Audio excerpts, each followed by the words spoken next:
Mariana used to believe that peace was something you could engineer.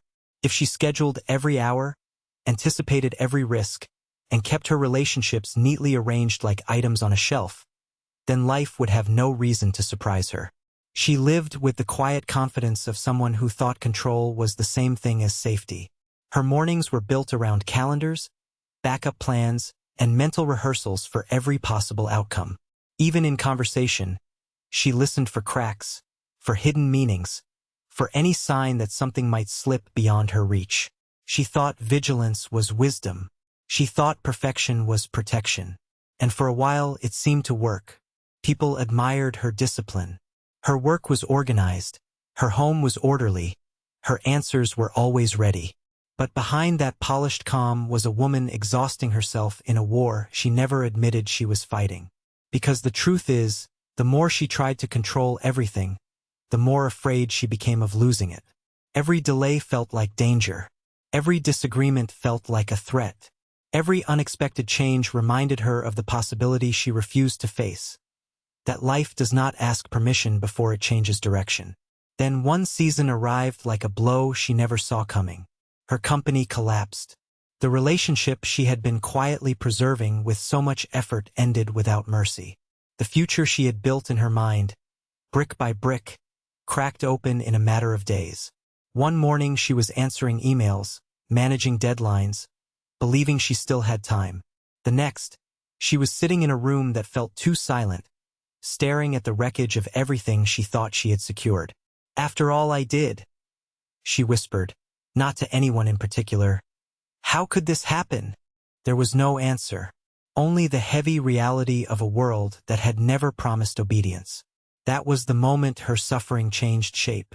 Not because the pain disappeared, but because something inside her finally questioned the lie that had been holding her together. What if the problem was never that life was unstable? What if the problem was believing it had to be controlled? If you've ever tried to grip the future so tightly that your hands started to hurt, you already know how exhausting that illusion can be. And if this story is hitting close to home, take a second to like the video, because this is where the real lesson begins. In the silence after the collapse, Mariana would be forced to meet an uncomfortable truth. And that truth, once seen clearly, would change everything about the way she understood pain, power, and freedom. Mariana sat alone in the quiet after the storm, staring at a desk that no longer meant anything. The company she had built with sleepless nights and relentless pressure was gone. The messages stopped coming. The calls stopped ringing. And in the silence, the truth she had spent years avoiding finally had a voice. She had tried to protect everything, manage everyone, predict every turn, and still life had taken it all without asking permission. At first, she fought reality like an enemy. She replayed conversations, blamed herself, blamed others, and searched for the one decision that might have saved her. But every path led back to the same wall.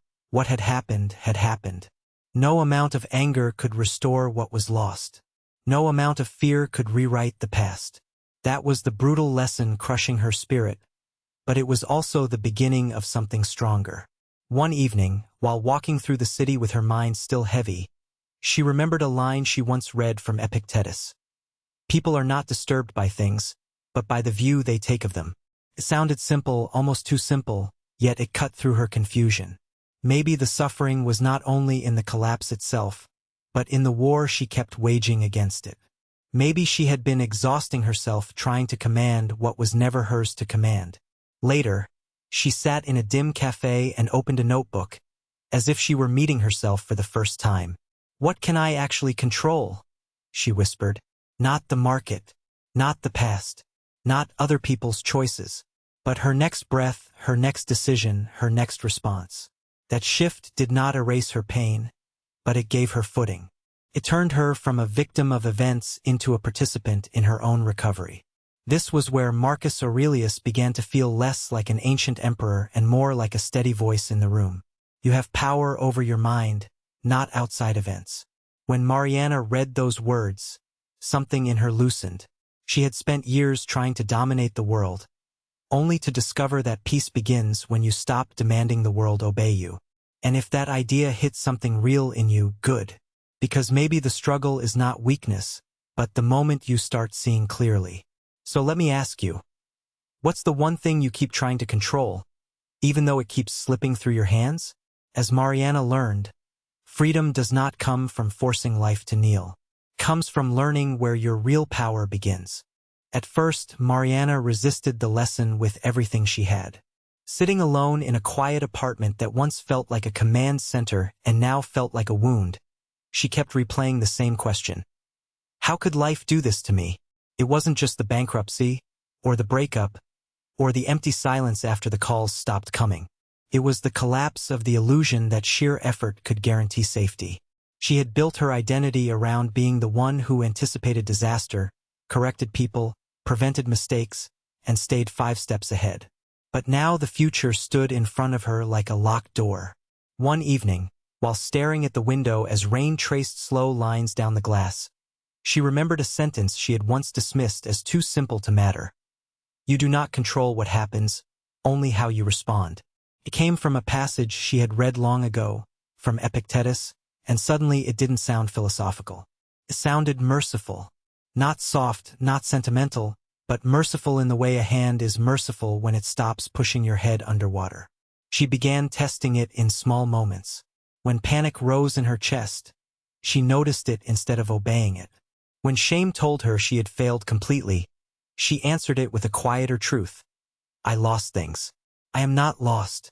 When anger made her want to blame everyone around her, she paused and asked herself the harder question.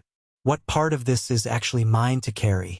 Not the market, not someone else's promises, not the past. Only this breath, this decision, this next honest step. That was when the old war inside her started to weaken.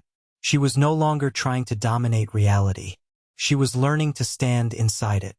And in that surrender, something stronger than control began to appear: dignity. Marcus Aurelius would have understood that moment well.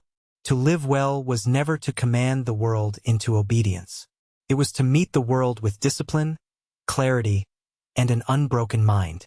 If this resonates with you, give the video a like, because this is the kind of truth most people spend years resisting. And ask yourself honestly, what are you still trying to control that has been draining your peace? Mariana didn't become fearless overnight. She became available to reality. And once she did, life was about to reveal the final lesson she had been avoiding all along. Mariana stood at the edge of a quiet morning, the kind that looks ordinary from the outside and yet feels like a second birth on the inside. The apartment was still, the air was cold, and for the first time in years, she did not rush to fill the silence. No phone calls to rescue, no spreadsheets to rearrange, no desperate attempts to predict what would happen next. Only breathing. Only reality exactly as it was. She remembered the old version of herself, the one who treated life like a machine that could be negotiated with if she just worked hard enough. If she planned better, loved better, anticipated better, controlled better, then nothing would hurt. But life had already answered that illusion with bankruptcy, loss, and abandonment. It had not been cruel because it was evil. It had simply been real. And reality, she was learning, did not bend for fear. Then what am I supposed to do? She whispered once, sitting across from an old professor who listened like someone who had survived his own storms. He looked at her gently and said, not control everything, only govern yourself. That sentence stayed with her like a key in the hand, because there it was again, the ancient wisdom of Epictetus, alive in her modern pain. Some things are ours. Some things never were. Her reputation, other people's choices, the market, the timing, the past, the future, none of it belonged to her.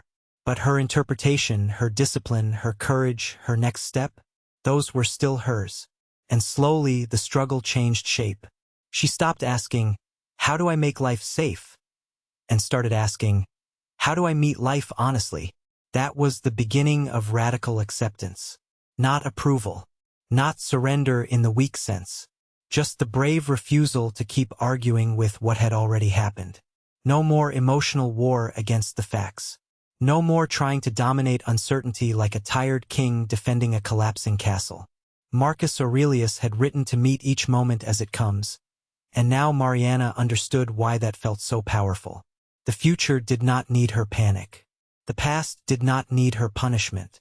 What life asked for was presence, effort, responsibility, and a clean heart. She was not cured of pain. She was no longer afraid of it. And maybe that is the real secret. Not a life without suffering, but a mind that stops feeding suffering with resistance. If the story hit something inside you, leave a like. It helps more people find this message. And tell me in the comments, what is the one thing you still try to control, even though it is beyond your hands? If you want more reflections like this, subscribe, because the next lesson may be exactly what you need to hear.